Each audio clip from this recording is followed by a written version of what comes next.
The Kitchen Drawer by John Douglas Rainey. Dear Thomas, know this, I love you, brother.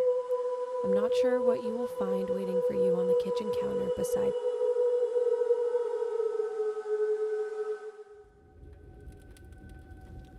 The Kitchen Drawer by John Douglas Rainey.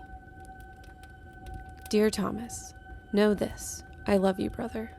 I'm not sure what you will find waiting for you on the kitchen counter besides this notebook.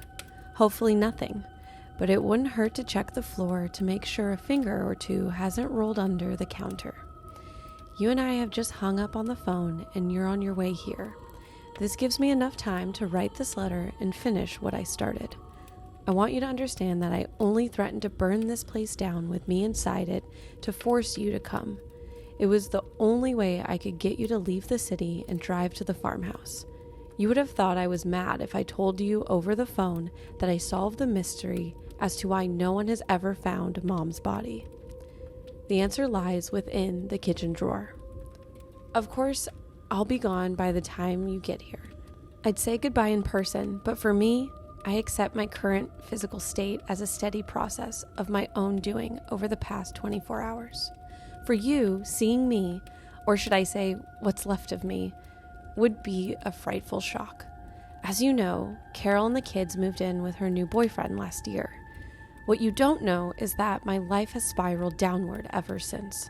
Or maybe it started long before her affair did. She says I drove her and the kids away. Probably true. The ones we're closest to always see us crashing long before we even realize we're in a tailspin.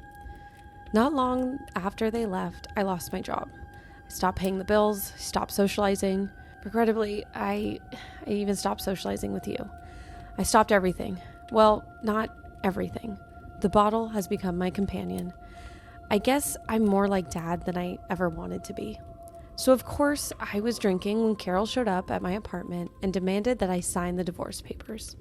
That didn't go well. The bottle made sure of that. So I fled and came here. As far as I can tell, no one has been inside since we were removed and placed in the boys' home. Sad to think that this house never got a second chance at having a happy family. As bleak as our childhood was, I still pictured our home in the fair condition Mom kept it during our youth. So when I arrived here 2 days ago, I was dismayed to see how decrepit it had become. Weather damage and the corrosion of time had plagued the roof, the wooden frame. It made it all look sickly. In fact, the surrounding neighborhood looks bad, as if the atrocity spread from our house and infected the entire town. And as you can see, the inside is even worse. No electricity, no water, filth, mold, and the stench of abandonment pollutes the air. I didn't even know that was a thing. The wooden floors are rotted, the painted walls are chipped, and the wallpapers are peeling. I didn't look around much since there isn't a lot I wanted to reminisce about. No, drunk as I was, my purpose was unclouded. I entered the kitchen, littered with rat turds and cobwebs, and was almost disappointed to find the outside of the kitchen drawer decayed with its steel handle rusted. However, I did get the shock I was expecting when I opened the drawer.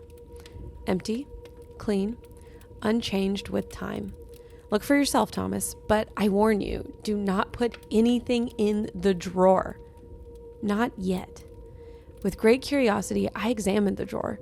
First, I tried to make it out by sliding it along the tracks, but the drawer does not want to come out. Then I felt along the inside of the cabinet, and every inch of it was sturdy and smooth. I looked closely at the metal wheels and slides and found them shiny and unscathed. So it makes no sense that the drawer is irremovable, and even more logical that it should be in such great condition after 2 decades of neglect. Then again, as you might recall, this drawer does have a history.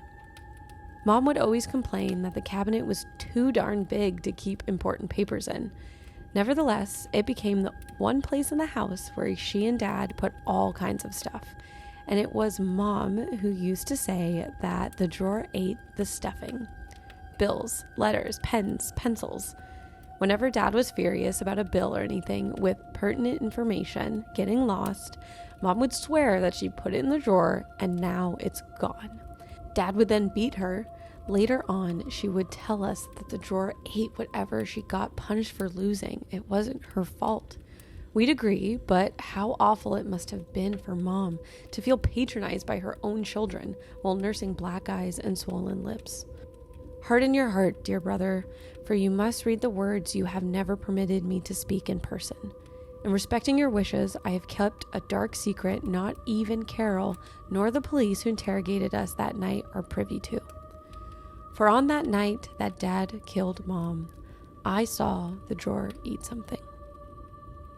Dad and the bottle were hanging out all day when someone came into the farmhouse and gave him an envelope. You and Mom were upstairs. The man drove away and Dad opened the envelope right in front of me. Since we were always poor, my eyes must have opened as wide as Dad's at the sight of all that cash. It was the first time I saw two things, $100 bills and Dad's smile. He was jubilant and he counted $5,000 out loud. Keep in mind, this wasn't a shared moment between us. I was a witness. He was too drunk to see me sitting in the corner, sitting at the table, doing my homework. I watched him tuck the cash behind inside the envelope and go over to the kitchen cabinet. He opened the drawer, put it inside, and closed it. Then he went back to the living room to share the news with the bottle and call someone on the house phone. Mom came downstairs and started doing the dishes. I swear to you, brother, she did not open that drawer. But when Dad hung up the phone and returned to the kitchen, the first thing he did was open it. His face said it all. The rage was like a switch had been flipped. Dad threw everything out of the drawer until there was nothing left. He accused her of stealing his money. She didn't have a clue to what he was even talking about. That didn't stop him from hurting her. Eventually, Dad did notice me. I suffered a few blows as I was forced to deny stealing his money. He sent me up to my room, and there I stayed like a coward as Mom fought to her last breath. I've always admired you for sneaking out of your bedroom window, going to the neighbors, and calling the police. I'm glad Dad got caught, literally red-handed. Blood all over himself, on the saw he used to presumably dismember her, and blood all over the kitchen. Everywhere except inside the drawer.